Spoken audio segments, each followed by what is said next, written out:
मानदेय बहुत कम भी है और उनको स्थायी करने की आवश्यकता इस समय लगती है। स्पीकर साहब, ग्राम कचहरी सचिवों का वेतन 35,000 रुपए प्रति माह एवं संविदा पर बहाल विद्युत मानव बलों को अस्थायी करते हुए मतलब नरेगा के अंदर भी जो मजदूरी न्यूनतम बढ़ा के आपने 200 से पार कर दिया, 7-8 हजार रुपए तो नरेगा के अंदर जो मजदूरी करता है उसको भी मिलता है। तो मैं तो मांग करूंगा कि 28,000 जो न्यूनतम मजदूरी है। हेलो नमस्कार, आप देख रहे हैं वर्ल्ड रिपोर्ट। इस वक्त की बड़ी खबर के साथ जुड़ रहे हैं। बता दें, बिहार के संविदा कर्मचारियों के लिए बहुत अच्छी खबर है, क्योंकि आप लोगों की मानदेय 30,000 रुपए से कम नहीं होनी चाहिए।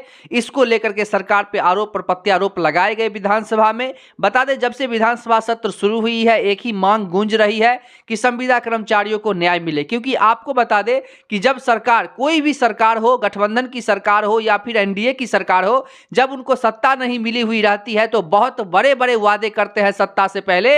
विधानसभा में यहां तक कि कहते हैं कि संविदा कर्मचारियों के अधिकारियों के साथ हनन किया जा रहा है। लेकिन आज क्या मुसीबत है कि सरकार जब उनकी आ चुकी है, जो माननीय उप मुख्यमंत्री विजय कुमार सिन्हा है, जिनको उप मुख्यमंत्री पद दिया गया है, और वो कह रहे थे सत्ता में आने से पहले कि बिहार सरकार जो संविदा कर्मचारी, जो बिहार के 5 लाख से अधिक संविदा कर्मचारियों के अधिकारियों के साथ सरकार हनन कर रही है, अब वो खुद सत्ता में आ गए हैं तो ऐसी क्या मजबूरी है। यही बात विधानसभा में उनसे पूछी जाती है कि आप बताने का काम करें कि आपके पास ऐसी क्या मजबूरी है जो बिहार के संविदा कर्मचारियों को कहीं ना कहीं आपकी सरकार और आप कह रहे थे कि उनके अधिकारों के साथ हनन किया जा रहा है। 2019 में जब कमेटी बनाई गई थी और उन्होंने 26,000 रुपए मानदेय सेट किए थे, तो सरकार ने कोरोना का झांसा दे करके और उसे तोप देने का काम किया।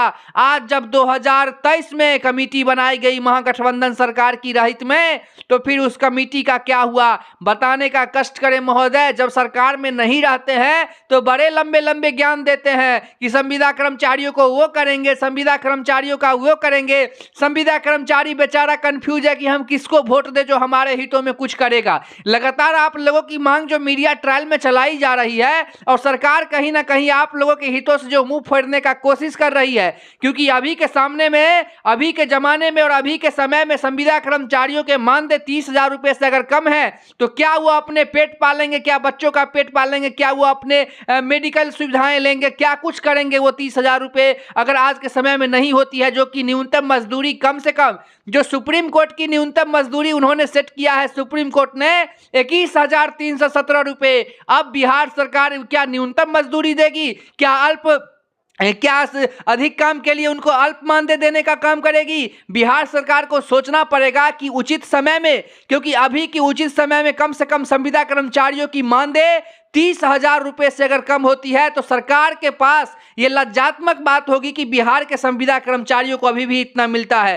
केरल में जाकर के देखें, केरल में संविदा कर्मचारियों को कितना मिलता है, और तमाम राज्यों में जाकर के देखें कि उनको क्या क्या फैसिलिटी मिलती है। सिर्फ बिहार सरकार के पास फंड नहीं है, जब केंद्र में भी उन्हीं की सरकार है, फिर भी बिहार सरकार सोचने में लगी हुई है कि क्या हम संविदा कर्मचारियों के हित में ऐलान करें, क्या उनको हम ये सब फैसिलिटी देने के योग्य करें। आप लोगों को बता दें कि संविदा कर्मचारी लगातार अपने तरफ से ज्ञापन सौंपते रहते हैं और तमाम जो मीडिया चैनल है लगातार उनकी आवाज को उठाती रहती है, फिर भी सरकार जो है कहीं ना कहीं कौन सी निंद्रा में जाके सोई हुई है जो सरकार जगने का नाम नहीं लेती है। लगातार विधानसभा सत्र के दौरान संविदा कर्मचारियों के हितों से लगातार जो है उन पर निशाना साधा जाता है, उनके अधिकारों के साथ हनन किया जा रहा है। कहीं ना कहीं बिहार सरकार संविदा कर्मचारियों को के साथ जो है सौतेला व्यवहार कर रही है। सरकार जवाब दे, जब संविदा कर्मचारियों उनके अंग हैं। कहीं ना कहीं सरकारी कर्मचारी के घटित में संविदा कर्मचारियों को बहाल किया जाता है इस उद्देश्य से कि संविदा कर्मचारी हैं तो हमारा काम चल रहा है।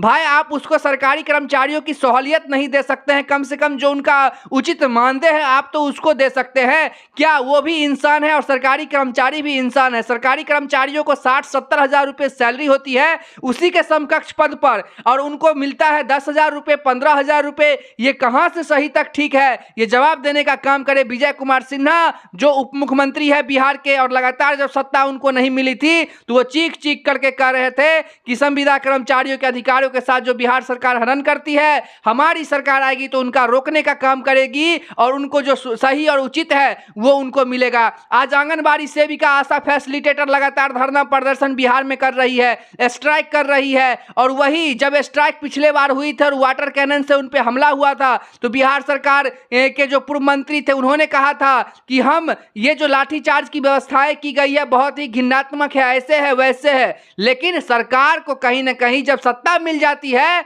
तो कुर्सी के लोभ में बेचारे सब कुछ भूल जाते हैं कि वो समझते हैं हमें तो मिल रहा है। एक सांसद, एक विधायक, एक मंत्री को अगर वेतन चाहिए तो उनको तुरंत मिल जाता है, उनकी तुरंत बढ़ोतरी हो जाती है, वो भी हजारों की संख्या में बढ़ोतरी होती है। और एक कर्मी जो दिन रात मेहनत करके अपने सुयोग और कर्मठ का मतलब पहचान करते हैं, उनको कहीं ना कहीं सरकार उनके अधिकारों के साथ हनन करती है। ये बात उचित नहीं है। और आप लोगों को बता दे कि तमाम विभागों का दौरा कर रहे हैं, सब कहते हैं पेशेंस ही रखिए। कब तक आदमी धैर्य रखेगा? धैर्य से पेट नहीं चलता है महोदय। कम से कम इन लोगों की मानदेय आप 30,000 रुपये करने का काम करें और साथ ही इनको एनपीएस का लाभ दे, मेडिक्लेम पॉलिसी जैसे आप लोगों ने आशा कार्यकर्ता आंगनवाड़ी सेविकाओं को दिया है, उसी प्रकार से आप अपनी सरकार से दरख्वास्त कीजिए कि जितने भी संविदा कर्मचारी हैं बिहार के, उन सभी को मिलना चाहिए उनको उचित वेतन, 30,000 रुपये एनपीएस का लाभ उनको मिलना चाहिए। और आपको बता दें कि उनको राष्ट्रीय छुट्टी, उनको क्या कहते हैं,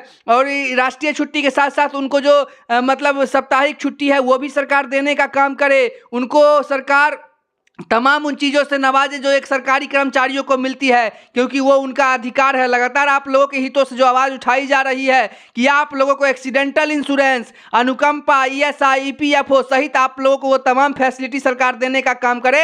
और साथ में ये भी काम करे कि आप लोगों को म्यूचुअल ट्रांसफरिंग का सुविधा दिया जाए कि आप अगर अपने गृह जिला छोड़ करके किसी दूसरे जिला में काम कर रहे हैं तो सरकार आपको अपने जिला, गृह जिला में आप लोगों को ट्रांसफर कर दे, क्योंकि आप लोगों को अल्प मानदेय मिलती है। और उसमें अगर आप दूसरे जिला में रहते हैं तो आप लोगों की एक्सपेंस महीने का बहुत जाएगा। इसको लेकर के भी लगातार आवाज उठाते रहे हैं और उठाते रहेंगे, तमाम वर्ग के संविदा कर्मचारी हो।